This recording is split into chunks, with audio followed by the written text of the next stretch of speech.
Hare Krishna, we are live. This is See Through. It is a podcast with me, Achyuta Gopi, where we help each other get some clarity on spiritual texts and spiritual subject matters and what that has to do with our lives. This is the second session that we're having this week. Usually we just have one session a week on Mondays, but why not? It's a new season. We've got spring here. We've got all kinds of goodness coming. So I thought, why not? Why not have a bonus session? Yesterday's session was super beautiful. It was so nice to be with all of you and just to be able to share some realizations. But then I realized we didn't get to all of the adventures with our dearest friend. We didn't get to Krishna book. So I thought, why not have an extra session and use that time to connect again with Krishna book, see what lessons are there, see what adventures we can go on, and have a great time doing it. So welcome to all of our regulars. Welcome to all of those who are on YouTube and in our Patreon Zoom room. Thank you so much for being here. If you find yourself wanting to follow along, we will be reading Krishna book.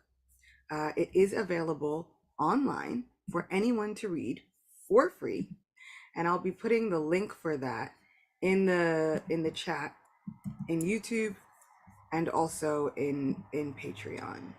So just bear with me and we'll get it started.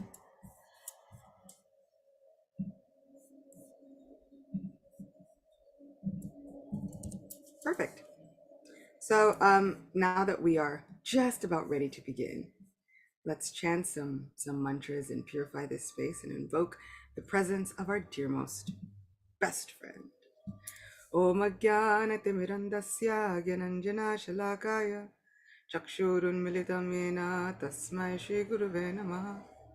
Nama Om Vishnupadaya Krishna Prishtaya Bhutale Srimate Bhakti Vedanta Swaminiti Namine Namaste Saraswati Deve Gauravani Pracharine Nirvishesha Shunyavadi Paschatya Deshatarine Jaya Shri Krishna Chaitanya Prabhu Nityananda Sri Advaita Gadadhara Shivasati Gaura Bhakta Vrinda Hare Krishna Krishna Krishna Hare Hare Hare Rama Rama Rama Hare Hare Vancha kalpatarubhyascha kripa sindhubhya eva cha patitanam pavanebhyo vaishnavebhyo namo namaha. Om Namo Bhagavate Vasudevaya.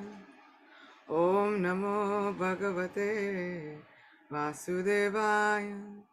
Om Namo Bhagavate Vasudevaya. And just like that, we've decided that we don't have to be in whatever corner of the earth we were in before. Now we've all come together and made an effort to make this place a virtual Vrindavan, a virtual playground of God. So we can sit back, we can relax, and we can bask in the spiritual abode that is Vrindavan, with its beautiful trees, its wonderful foliage, with the amazing birds and different animals that are a part of these daily pastimes within this wonderful, charming village that is God's childhood home. You know, when someone brings you to their childhood home, the relationship is serious. You know, they're like introducing you to their past. They're becoming vulnerable. They're letting you in to see more of who they are. And this is what God is doing for us. God is letting us in to see who He is.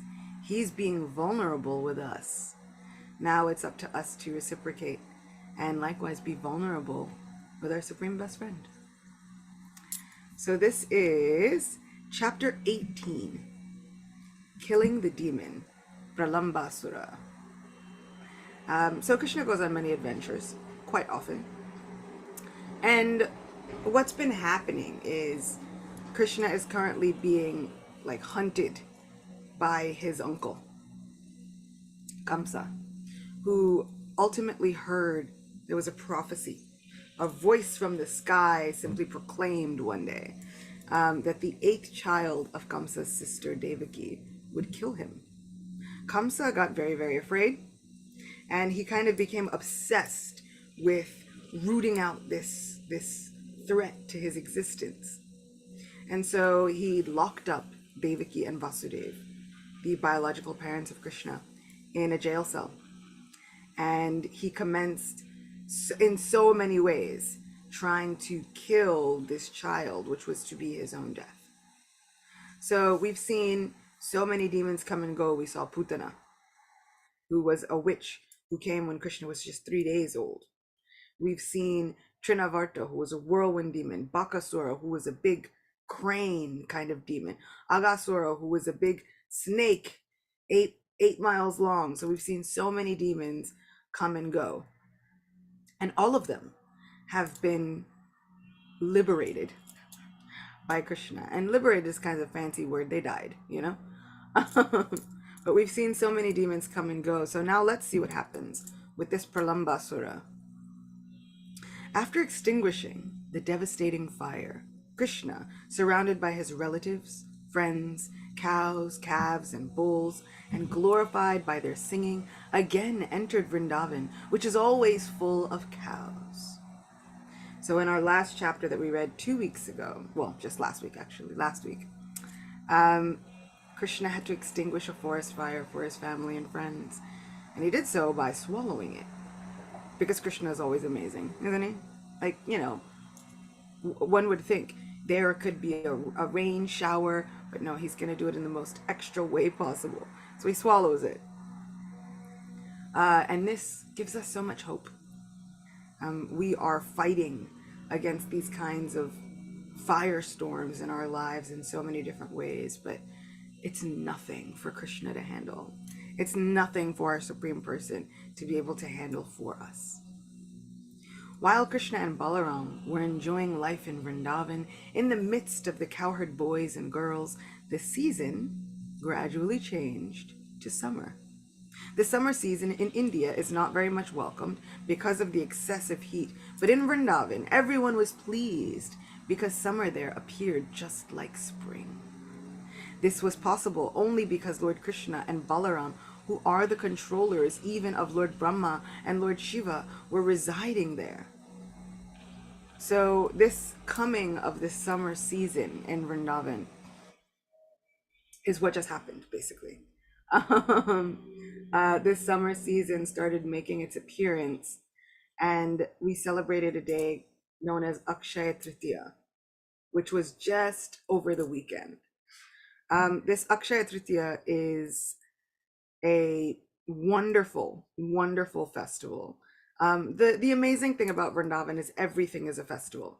Krishna is about 3 months old, and then at one point he turns over. You know how babies are like, you know, first they don't really have the ability to turn themselves over completely. But Krishna, when he got that ability, everyone in Vrindavan had a party. They invited everyone they knew. There was music and dancing, and they had lots of food, and they gave charity to so many Brahmins, and they had priests performing rituals and all kinds of things, because everything and anything is a festival in Vrindavan. So when Krishna does anything, it's like, let's celebrate, let's get together and have a party.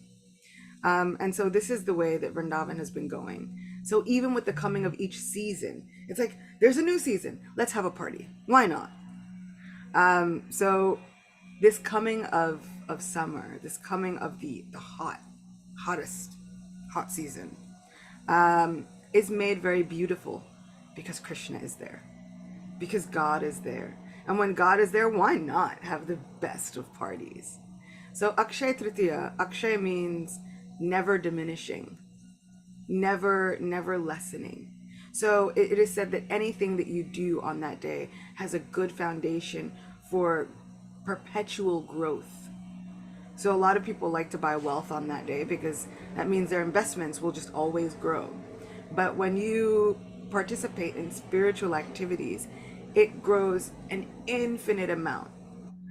What they also do on Akshaya Tritiya is something very, very special because it is very, very hot. what they do is they grind sandalwood against a stone. So sandalwood, it comes from sandalwood trees, yes? And so it's wood that they grind against a stone with water to create a paste.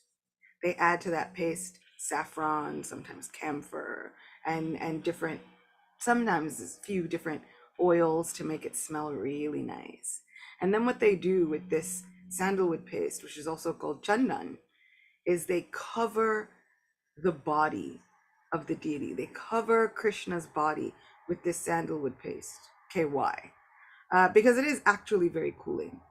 And as a person who had been in India during this hot season, I can attest it does work. It really does work. Sometimes, if you're lucky, in the morning, after they've offered this sandalwood paste to Krishna on his body, they will bring some out as the remnants of this grace and mercy for other spiritual practitioners. And so they'll put a little bit on your forehead, and it is actually so cooling, and it smells so beautiful. It has a very distinctive smell, and I really love the smell of sandalwood. It makes me remember Krishna, kind of reminds me that Krishna is with me no matter what. So sometimes they'll add a little rose inside to make it smell like sandalwood and rose, and sometimes they'll add some other different flavors of oils, but they decorate the body of the deity with chandan. And so this is what's happening now, even within India. They're decorating so many of the deities within the temples with this sandalwood paste for the next 21 days. Because why not? And especially because it is so hot. And that's really what I love about Vedic culture. Sometimes when we hear about deities, when we hear about the wonderful spiritually charged images of God, we can get a little confused. We can have a view that has been passed down from even different centuries that tell us that these are idols. But in the same way that we see so many different symbols of divinity, these deities are wonderfully spiritually charged symbols of divinity. So it's often likened to like a mailbox, right? Our prayers can be like letters that we are writing to divinity. And then you need to put the correct address, right? Who are we addressing these prayers to so that they go to the right place? And then Srila Prabhupada has often likened them, these temples and the deities and their forms. It's like a mailbox. Where do you go to deposit those letters to make sure that they reach the correct abode? We go to the temples. We go to the deities. And lovingly, these deities are not seen as stationary. So many people, you can see it in their eyes. They gaze at the deities. These are their loving, divine people. They're loving, divine friends. They're loving, divine family members even. I've seen so many people come and treat the deities as though they are their family members. And they treat the deity as though they are their very own child, their life and soul. So it is a very personal relationship that is being cultivated with God, which is kind of a far out concept. How many times have we heard within different paths of spirituality and religion, it's like, yes, God, as you draw nearer to God, God draws nearer to you. This is said in so many places, right? It's said in the Bible. It's said in the Bhagavad Gita. It's said in so many places. As you draw nearer to God, God will draw nearer to you. But then also, sometimes we can hear conversely. But don't get too close. Don't get too familiar. God is not that familiar with you. God doesn't like you that much. Get close, but maintain some sort of distance. And here in Vrindavan, here within the realm of Bhakti Yoga, or simply the path of divine loving devotion, right? Loving devotion to the Supreme Person. We get a view of a God who has put all his guards down just to associate with us. He says, no, come be a part of my family. Come get to know me intimately. Come find out who I am, what I like, favorite color, all kinds of things. I was just listening to a lecture all on Krishna's bugle, his buffalo horn. A buffalo horn that they were often able to get without hurting the animal. How amazing is that? So sweet. So everything in Vrindavan is centered around this intimate relationship with Krishna.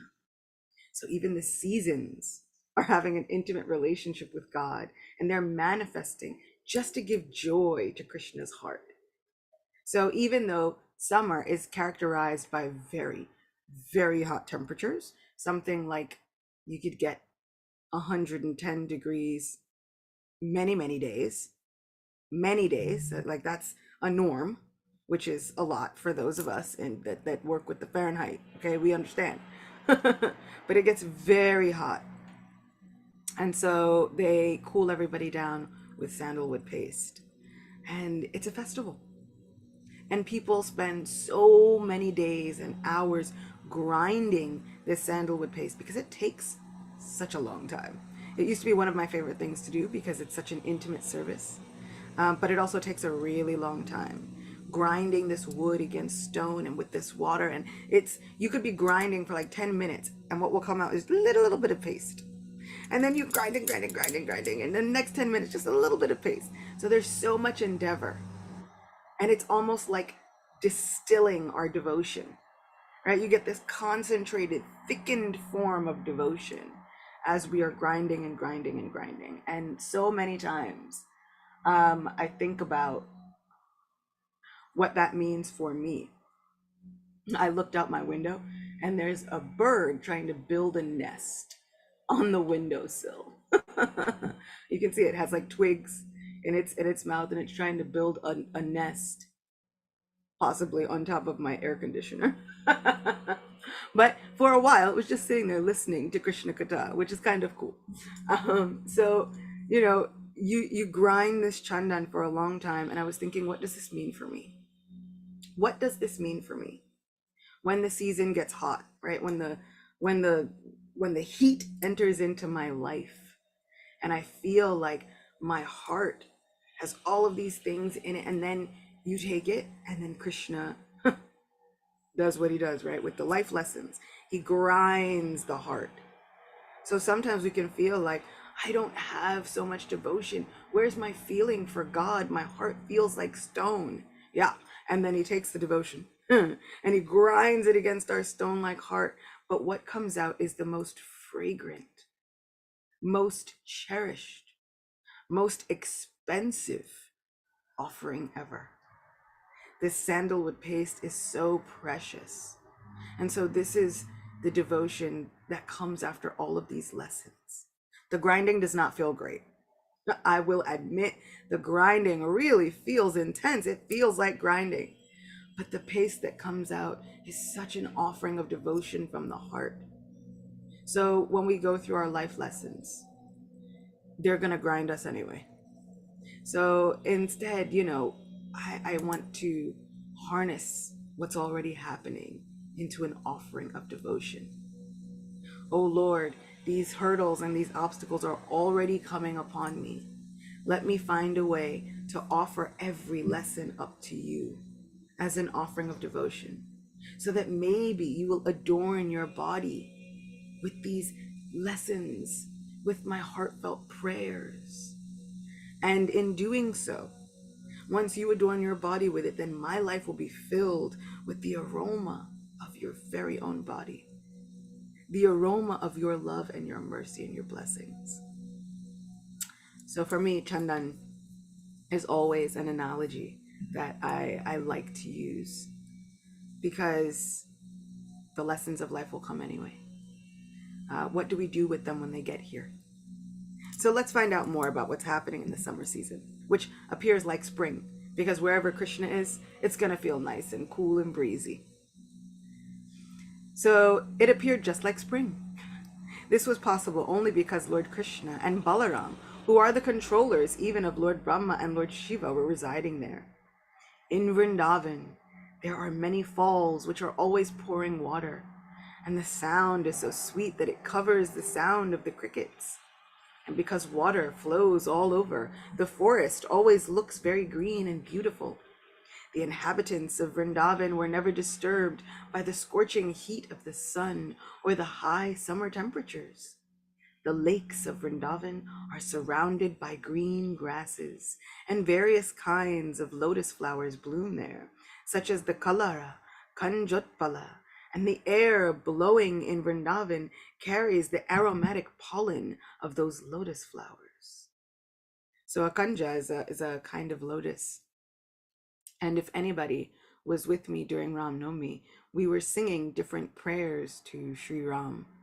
And one of them was a very famous and well-known prayer, which is Shri Ramachandra Kripal Bhajamana Harana Bhava Bhayadarunam, which is giving glory to Sri Ram, who is a veritable ocean of compassion, so merciful, so kind, an incarnation of God.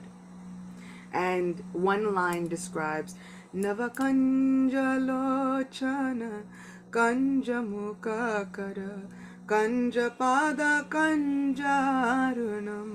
So it's comparing all of the limbs of Ram to this Kanja lotus.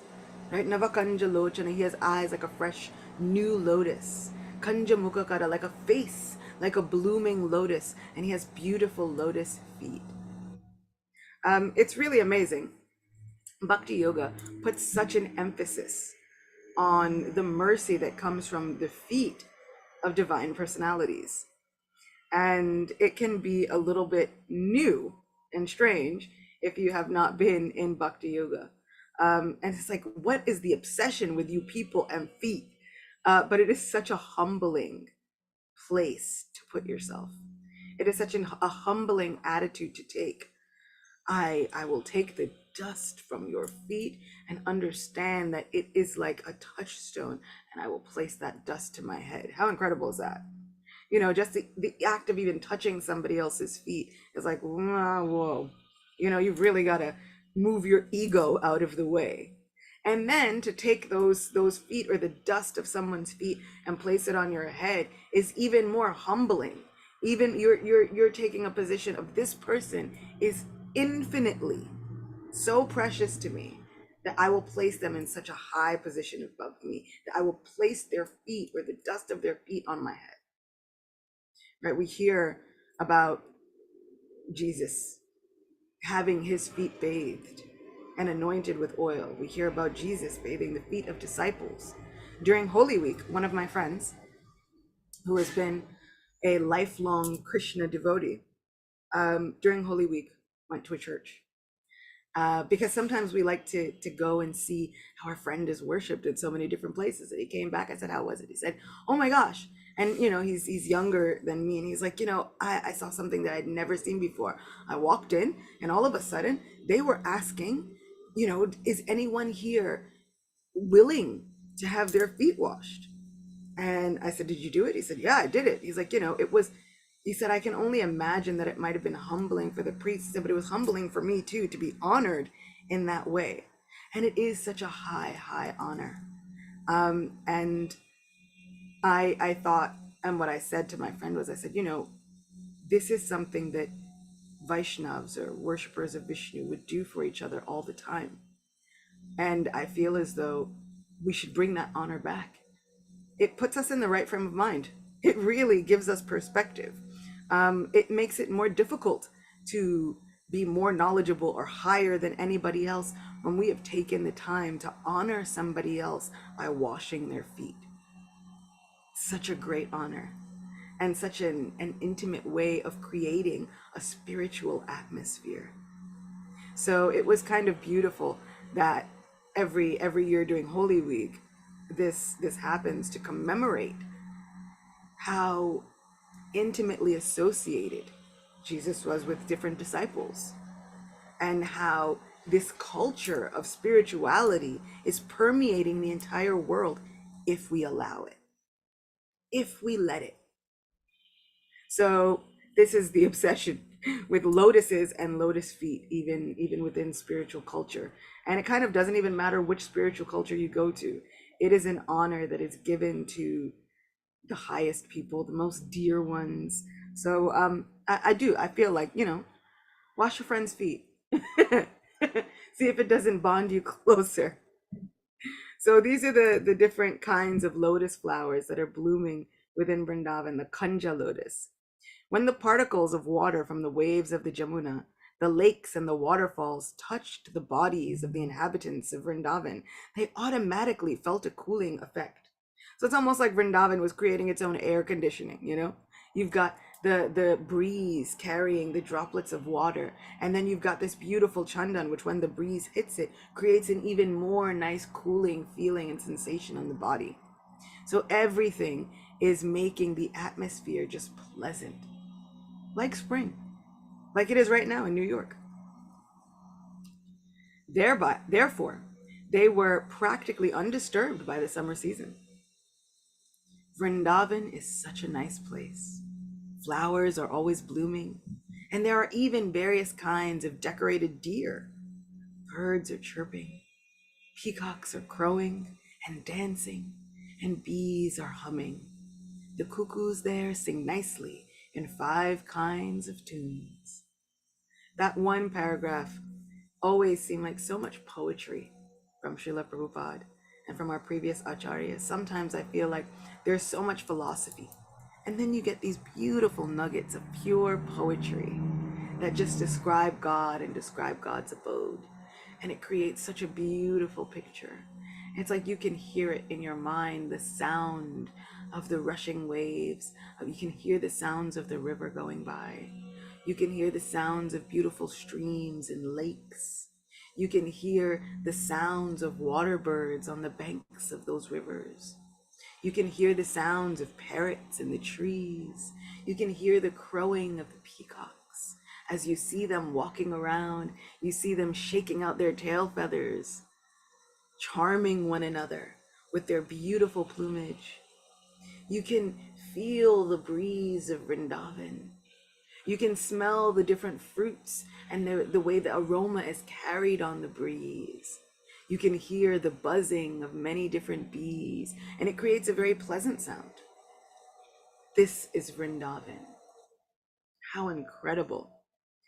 These descriptions, these lines of poetry make this spiritual abode come alive. And that's why I love Bhakti Yoga. I love details. I love details like this, and I love finding out more and more and more details about these spiritual personalities and these spiritual abodes.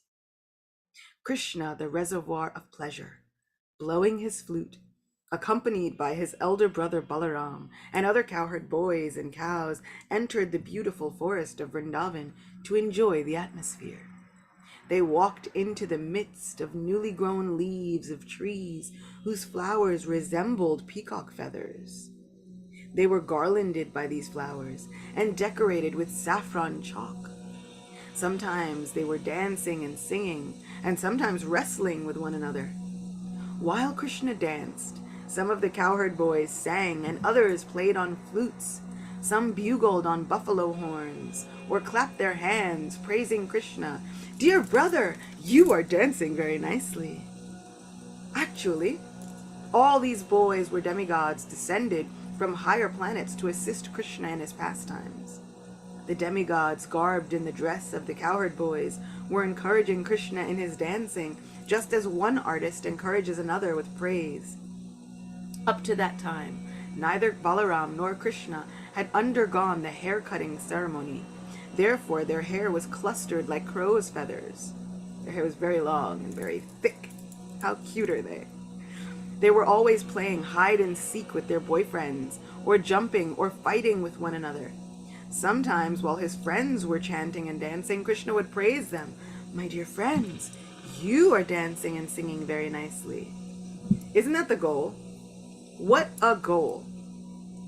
How incredible that one day we might dance and sing in such a way that makes Krishna so happy that he says, "Dear friend, you are dancing very nicely." Imagine being praised by the Supreme Person for doing a service that comes so naturally. Just having joy and chanting and dancing. This is possible for any and all of us. Our chanting does not depend on how amazingly we sing. It's done with the heart. And that is what Krishna recognizes. Our dancing with abandon doesn't have to be, we know all the best dance moves and we can, pop and lock in the middle of kirtan. It's just from the heart. It is a grand expression full of heartfelt devotion. And that is what Krishna will absolutely love. So one day we will dance and chant so nicely that even Krishna might praise us. The boys played at catching ball with bell-shaped fruits and round amalaki. They played blind man's bluff, challenging and touching one another. Sometimes they imitated the forest deer and various kinds of birds. They joked with one another by imitating croaking frogs, and they enjoyed swinging underneath the trees. Sometimes they would play like a king and his subjects amongst themselves. In this way, Balaram and Krishna, along with all their friends, played all kinds of sports and enjoyed the soothing atmosphere of Vrindavan, full of rivers, lakes, rivulets, fine trees, and excellent fruits and flowers. Once, while they were engaged in their transcendental pastimes, a great demon of the name Pralamba entered their company, desiring to kidnap both Balaram and Krishna. Although Krishna was playing the part of a cowherd boy, as the Supreme Personality of Godhead, he could understand everything, past, present, and future. So when Pralambasura entered their company, Krishna began to think how to kill the demon. But externally, he received him as a friend. "Oh, my dear friend," he said, "it is very good that you have come to take part in our pastimes." Krishna then called all his friends and ordered them, "Now we shall play in pairs. We shall challenge one another in pairs." With this proposal, all the boys assembled together. So this demon enters the assembly and he takes the form of a cowherd boy. He disguises himself, which is why Krishna receives him, "Oh, my dear friend." So Krishna says, with this proposal, all the boys assembled together. Some of them took the side of Krishna, and some of them took the side of Balaram, and they arranged to play in a duel. The defeated members in duel fighting had to carry the victorious members on their backs. They began playing and at the same time tended the cows as they proceeded through the Bandirvan forest, which is a beautiful forest, still there in Vrindavan today, filled with banyan trees. Bandirvan forest was one of my favorite places to go in Vrindavan. These trees, you could see how Krishna and Balaram would be able to swing from their very strong branches. And when I was there, I was trying to envision, can we just envision this place filled with the laughter of cowherd boys? It is still filled with many, many cows. And so very adorable. You can hear the cows lowing and mooing in the fields. You can see the simple villagers. It's such a beautiful and small forest. And the people there are so nice and so kind. And there's a deity of Lord Balaram there. And we'll see why. There's also deities of Krishna there. You can see deities of Krishna playing with his cowherd friends there. And it's such a beautiful place to be, just to think, this place is still here? Like, this is how amazing is this? So they had to carry them on their backs through Bandirvan forest. The party of Balaram, accompanied by Sridama and Vrishab, came out victorious, and Krishna's party had to carry them on their backs through the Bandirvan forest. The Supreme Personality of Godhead, Krishna, being defeated, had to carry Sridama on his back, and Bhadrasena carried Vrishab. Now imagine, right? God can do anything. God is stronger than everyone. But he willingly loses to his friends when they play these games, because that's the fun of it. Krishna loves to make himself subordinate to his devotees. He loves to be conquered by his friends and his devotees. So this is possible for us. This is what this means for us, that Krishna is always waiting, willing, hoping that we will conquer him with our devotion and our love. Imitating their play, Pralambasura, who appeared there as a cowherd boy, carried Balaram on his back. Pralambasura was the greatest of the demons, and he had calculated that Krishna was the most powerful of the cowherd boys. In order to avoid the company of Krishna, Pralambasura carried Balaram far away. The demon was undoubtedly very strong and powerful, but he was carrying Balaram, who is compared with a mountain. Therefore, he began to feel the burden, and thus he assumed his real form. So, Balaram, the very name, Bala, means strength. Balaram is the source of all spiritual strength, physical strength, emotional strength, material strength. He is the source of all strength.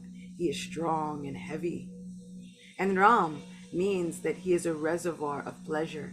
He gives happiness and joy to everyone around him. So this Balaram, just by his name, he is incredibly strong and very intense. And so Pralamba is carrying Balaram thinking, oh, he's just a cowherd boy. But really, he's carrying the strength of the entire universe. So he's now feeling the effects. When he appeared in his real feature, this Pralamba was decorated with a golden helmet and earrings and looked just like a cloud with lightning carrying the moon. That is poetry. Because he was carrying the moon, right? Because Balaram is white like crystal. His cheeks shine pearlescent like opals. He is so beautiful. Balaram observed the demon's body expanding up to the limits of the clouds, his eyes dazzling like blazing fire, and his mouth flashing with sharpened teeth. At first, Balaram was surprised by the demon's appearance, and he began to wonder, how is it that all of a sudden this carrier has changed in every way? Because he was previously just a cowherd boy. But with a clear mind, he could quickly understand that he was being carried away from his friends by a demon who intended to kill him. Immediately, now let's find out what Balaram will do, right? Immediately, he struck the head of the demon with his strong fist, just as the king of the heavenly planets strikes a mountain with his thunderbolt. Being stricken by the fist of Balaram, the demon fell down dead, just like a snake with a smashed head, and blood poured from his mouth. When the demon fell, he made a tremendous sound, and it sounded as if a great hill were falling upon being struck by the thunderbolt of King Indra, that is the king of the heavens. All the boys then rushed to the spot. Being astonished by the ghastly scene, they began to praise Balaram with the words, well done, as boys will do. All of them began to embrace Balaram with great affection, thinking that he had returned from death, and they offered their blessings and congratulations. All the demigods in the heavenly planets became very satisfied and showered flowers on the transcendental body of Balaram, and they also offered their blessings and congratulations for his having killed the great demon Pralambasura. Thus ends the Bhaktivedanta purport of the 18th chapter of Krishna, killing the demon Pralambasura. So we've been on a journey trying to find out what these different demons personify for us in our lives.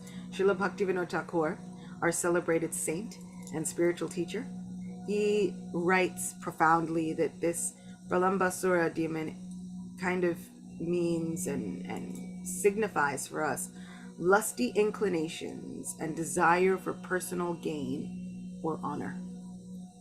And we can see that that kind of lusty desire would almost disguise itself in our lives, right? We often think, oh, but that's not me, that's not me, that's not me. But it's an insidious desire, which can often come in disguise. And it creeps in and then begins to kidnap our hearts filled with devotion. It begins to drag us away from our devotional service. And so then we need guru. And so whenever Balaram kills a demon, we should understand that we need the help of our spiritual teachers. We need guru in order to defeat those things. Because Balaram is the origin of Guru Tattva, or he is the origin of the essence of the spiritual teacher. And so he embodies all of the lessons of the spiritual teachers. And so sometimes in order to really get free, we need to humble ourselves. We need to seek the help of spiritual advisors. And sometimes we can think, why do I need spiritual advisors? Can't I just do this all on my own? But again and again, I say, it is like if we wanted to learn a subject in school. We wouldn't just say, why do I need a professor? Why do I need a teacher? Can't I just do this all on my own? You might be able to, but undoubtedly it would be harder. Instead, sometimes it's just easier to accept the help from others. Accept that there are people who have figured out how to do this, figured out the process, figured out so many of these pitfalls. They can give us that, and then we can just continue on from there. We can build upon the previous teachers and professors and what they can give us. So in the same way, we should be able to learn humbly from these saints and wonderful spiritual teachers. And then we can build our faith upon what they give us. So when we find or we feel as though these lusty desires in the heart for personal gain, for fame, for those things that cloud our natural, humble attitude, and those things that take us further away from Krishna by force, as though we are being kidnapped, we can pray to Balaram to help us. Now, the interesting thing is, he struck Pralambasura on the head, right? And so this is also a form of subduing the ego. Balaram will absolutely subdue the ego, which doesn't always feel good, but it is quite necessary, especially within the realm of love, right? When we are in love, if there's too much ego, it gets in the way and destroys everything. How many times have we seen our egos destroy relationships, right? Relationships that we might have really wanted, but our ego gets in the way and it doesn't allow us to hear where the other person is coming from, to be able to receive where the other person is coming from. That ego is a big stumbling block on the path of love. Likewise with spirituality, because our spirituality is a path of love, divine love. We are entering into a divine, loving connection with God. So when the ego gets in there, it can ruin everything. It can make us think, I'm in control. Why do I need God's help? Why do I need anyone's help? When really what we are yearning for is God's affection and attention, help, love. We are yearning for it. But our egos will tell us, you can't surrender to that. You can't believe what they're telling you. You mean to tell me that there was a little boy who was 7, 8 years old, 6, 7, 8 years old, and then they met a big old demon in a forest, and then he struck him once with his fist on the head and he died? You mean to tell me this is God? Right? Those doubts will creep into the mind. How am I supposed to believe all this? It's so far-fetched. But that is the ego. This is the ego who creeps in looking like a friend and then says, why would you believe that? Better you try and be the controller of your own fate. Don't put your fate in the hands of some God that you've never met, that you don't even know. How can we surrender to a supreme person? All I can surrender to is my own self and my own will, because I'm the only one that I can depend on. I'm the only one that can fix the problems in my own life. It's a trick of the mind. This is how the mind comes in and tries to kidnap us from our best good fortune, from our best situation in life. We want all of this divine love, but the ego won't let us. So sometimes we have to pray to Balaram, destroy that ego. And he will do it. He's very good at destroying the ego. It does not always feel good, because sometimes we've built our persona and our identity around that ego. And then we feel, well, if I don't have this ego, then what am I left with? How will I be protected? How will I feel safe? But Krishna will never leave us stranded. God will never leave us. God will never abandon us. And God will never leave us without shelter. So when we take the chance and surrender, It opens up the heart for the best spiritual, loving relationship. That it is so intimate. All of the saints are saying the same thing. Open up your heart. Lay down that ego and receive the love of the Supreme Person. This is how we can stay in love constantly. By willingly offering up our ego. Understanding, you know what?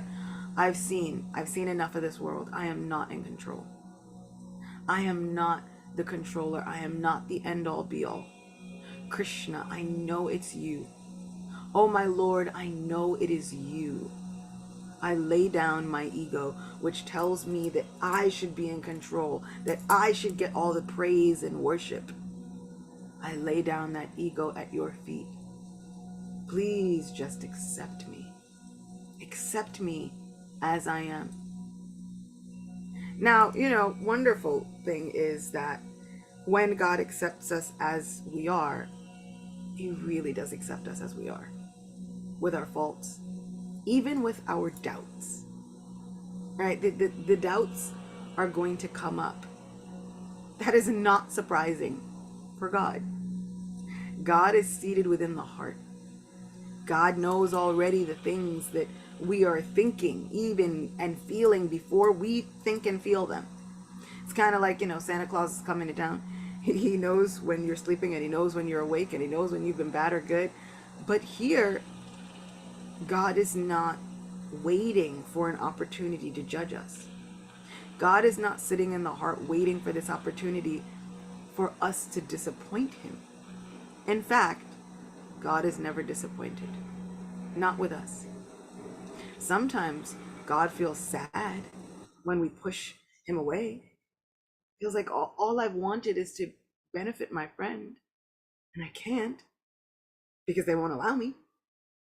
But God is not going to stay disappointed. Even if He feels a momentary flicker, He's not thinking about that. He's simply thinking, this is my friend. This is my person. We have such an intimate relationship. Oh friend, simply let me love you. Krishna tells Arjuna so many times in Bhagavad Gita, I am sharing all this information with you because you are not envious of me. But it took Arjuna to lay down his ego and say, Oh Krishna, I am a soul surrendered unto you. Now you tell me for certain what's best for me. Arjuna had to put down his ego, lay aside everything he thought he knew, so that Krishna could tell him what was what and what was real. And so sometimes we think we know so much, and then God does something inconceivable in our lives. We can put down our ego. The ego that tells us, no, no, no. If you stop trying to be in control, no one is coming to save you. Doesn't the mind say that? I know my mind says that. My mind often says, no one's coming to save you. You can't depend on anyone. But we can.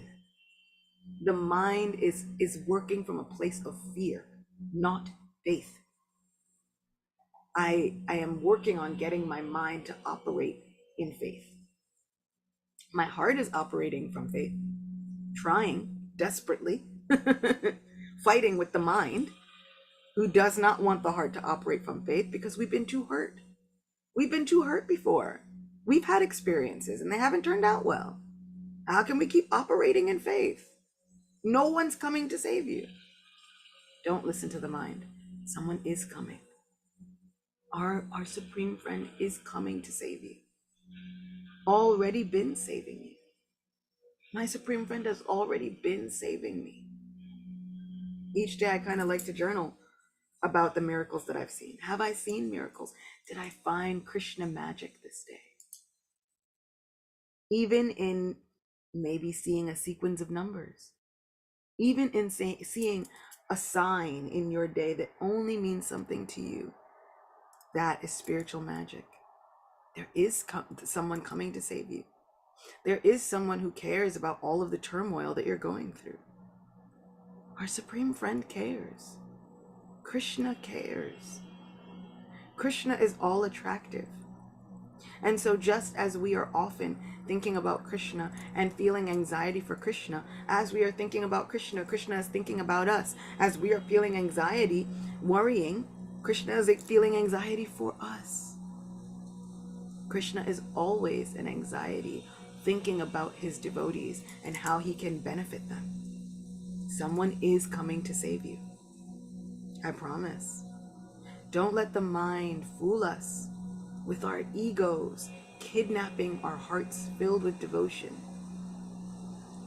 thinking Krishna can't love you. Krishna won't come to save you. Krishna doesn't even care. Krishna doesn't even know what you're going through.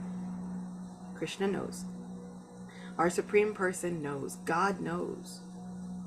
And God is not looking for an opportunity for you to fail. Doubts are natural. They will come up. God's not surprised by our doubts. He will simply find a way to dispel them if we allow him to. And that's what I want to do. I want to allow my Supreme Person to perform miracles in my life that will dispel my doubts, that will put my heart at ease, that will put my mind to rest. I want to allow God's love into my life and receive it.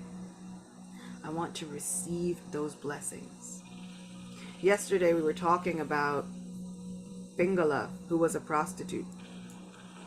And we were talking about how she, in one moment, changed her mind and her thinking and decided to dedicate her life to a spiritual path. And that was fine. It was fine. But in one of her prayers, she says, with devotion, I accept the great benefit that the Lord has bestowed upon me. Having given up my sinful desires for ordinary sense gratification, I now take shelter of him, the Supreme Personality of Godhead. That first part is so important for me. With devotion, I accept the great benefit that the Lord has bestowed upon me. Have I been accepting the blessings? Or am I still skeptical? Right? Even when the miracles appear in my life, I'm looking at it a little skeptically. I see it happening, but was that God or was that my own hard work? This is the demon that comes in with the ego. We need Balaram. We need that spiritual strength in order to subdue the ego. We are often looking at things through the lens of logic and reason, is what we tell ourselves, right? Don't think so emotionally, right? Think through this with logic and reason. I need spiritual logic and reason, though, because the material world logic and reason will have me believing that none of this could exist. But there are so many inexplicable things in this world, right? So we're thinking, oh no, there's no way that this could happen, a demon that big and all of these things. But there were entities living on this earth who were huge. They are in museums. You see bones and all kinds of things. So there were entities that were huge. And so if there could be some sort of reptilian being with these arms and these legs, and it's bigger than trees and tall as mountains, and I can believe that, I can't believe anything else. Like that's pretty far out as far as things go, you know? Having clouds floating in the sky that have the power to inundate an entire town and wipe it off the face of the map with the rain, and that cloud still floats in the sky. I can understand that, but I'm not willing to understand spiritually that there are so many more things happening here than I can even dream of in my imagination.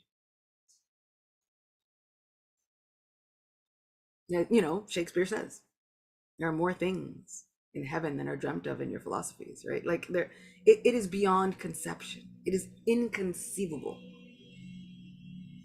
So with so much spiritual inconceivability, spiritually it's inconceivable. Why can't I allow my mind to surrender? I want my mind to surrender to the spiritual magic that is infiltrating my life every day. There is spiritual magic. But if we let the mind win, we will feel so depressed at heart. This world will be a very, very dark place, devoid of hope. Isn't it? Sometimes our minds make us really feel like there is no hope, no magic, no wonderful, inconceivable things happening here. Don't let the mind win. We can pray to Balaram, the representative of spiritual strength. Help me. Let me lay that ego aside, knowing how strong you are, understanding that I am forever protected under your shelter. Oh, my dear Lord, you are my friend. You are my dearest companion. You know me better than I know myself. And you are such an abode of love, waiting to shower me with your ever-present, unlimited, divine love and blessings. So Balaram killing Pralambasura is a big deal for me. It reminds me that Lord Balaram can kill, he can smash to pieces that ego, my mind that likes to tell me none of this can exist. You can't surrender. You can't do this, that, or the third. I can do it. I can surrender. I can be spiritual to the fullest extent. I can reach the goal. We can all reach the goal of spiritual perfection. Doesn't matter where you live. Doesn't matter what family you're born into. We can all reach the goal of spiritual perfection. And that is what is waiting for us on this adventure. The goal is spiritual perfection. The goal is divine love, unlimited, unending. So that was Balaram liberating Pralambasura, and all of the boys were so happy to see him do so. And we got an introduction to the summer season in Vrindavan with all of its beautiful poetry and all of the animals that make it so nice and sweet. And we also got to understand a little bit about Akshaya Tritiya and Chandan Yatra and what's happening with all of the deities throughout India and so many other places where it is hot enough for it. Here in New York, it is not quite hot enough yet, but during summer when it is hot, I'll make sure to post some fun sightings of deities, etc. Now we can live vicariously through all of the other internet posts as we look with joy on this great festival. And that's what we should be doing, Let's find our joy. Find any excuse to give ourselves some spiritual joy. And so thank you for joining this session, which is just here to give our hearts some spiritual joy for today. On a random Tuesday. I love it. Love it so much. So thank you for being with me. It's been so fun going on this adventure with all of you. The next adventure, it'll be a good one. We might stay with Pralambasura a little bit, find out some more details about him, find out what was going on with this guy. Where'd he come from? How'd he get there? So we'll hear a little bit more about Pralambasura maybe next Monday. But we'll see. I'll keep you all in the loop. And in between then, we will share more spiritual truths with each other. We will share how the Krishna magic, how the spiritual magic is infiltrating our life. And please, if you see that spiritual magic entering your life, send me a message. Write me a little email. Send me a little note. Let me know that you're listening and that our Supreme Bestie is reciprocating with you. I love hearing those kinds of stories. They give me hope. That's my favorite kind of history, the history that we have with God. So please let me know. Let me know how miracles and mercy are showing up for you. I want to leave you with a prayer. I pray that although we might be facing the heat of certain situations in our lives, I hope that we always feel the cooling, wonderful covering of God's grace upon us. I pray that we always feel sheltered. I pray that we always feel protected. I pray that our supreme best friend overflows our hearts with divine love. And I pray that we have the courage to lay down our egos so that it does not ruin that divine loving relationship that we always have with God. God will never pull back from that relationship. It is irrevocable. God is irrevocably in love with you. He is always in love with you. Please believe it. I pray that we can accept that love and accept all of those blessings for our own benefit. Thank you for being with me. Until next time, Krishna Bhakti Jai, Shri Vrindavan Dham Ki Jai, Shri Prabhupada Ki Jai, Shri Radha Govinda Dev Ki Jai, Shri Krishna Balarama Ki Jai. Thanks for being with me, friends. All glories to all of you honored guests. In my mind, I'm washing all your feet. In my mind. So please accept that highest honor, and I'll see you all soon.